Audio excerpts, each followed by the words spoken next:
Praise the Lord friends.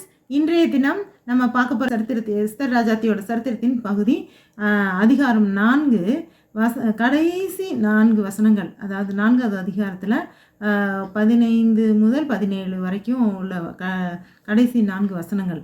இதில் வந்து என்ன சொல்லியிருக்காரு, ராஜாத்தி சொன்னது கேட்டு இவர் மொர்தெகாய் சொன்னது, நீ வந்து அரண்மனையில் இருக்கிறனால நான் தப்பிச்சுக்கலான்னு நினைக்கிறியா, நீ வந்து ராஜாட்ட பேசணும், இதுக்கு ஒருவேளை இந்த மாதிரி ஒரு சூழ்நிலைக்காக கூட உன்னை வந்து ராஜாத்தி ஆக்கியிருப்பார் தேவன் அப்படின்ற மாதிரி சொன்னோன்னே எஸ்தர் ராஜாத்தி சரி இதை சொல்லிடுங்க அப்படி சொல்லிட்டு மொர்தெகாய்கிட்ட சொல்கிறா.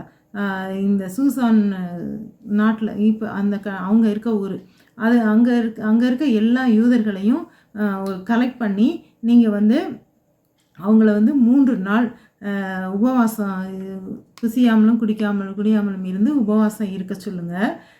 நானும் என்னுடைய தாதிமார்களோடு சேர்ந்து உபவாசித்து ஜெபம் பண்ண சொல்லுங்கள். எனக்காக நான் வந்து ராஜாட்ட போகிறேன், நீங்கள் சொல்கிறீங்கன்றனால நான் ரிஸ்க் எடுத்து போகிறேன்.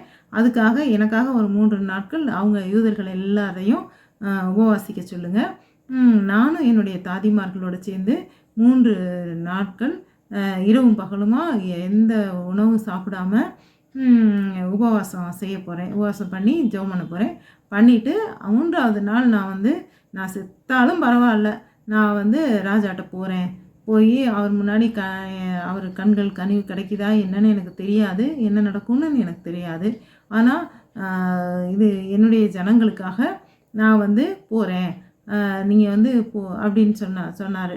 சொல்லிவிட்ட உடனே மொர்தெகாய் சரி அப்படின்னு சொல்லிட்டு சூசானில் இருக்க எல்லா யூதர்களையும் கலெக்ட் பண்ணுறதுக்கு அவர் சொன்ன மாதிரி 3 தினங்கள் உபவாசத்துக்கு தயார்படுத்துறதுக்காக மொர்தெகாய் கிளம்பி போகிறாரு. அதோடு இந்த அதிகாரம் நிறைவு பெறுது.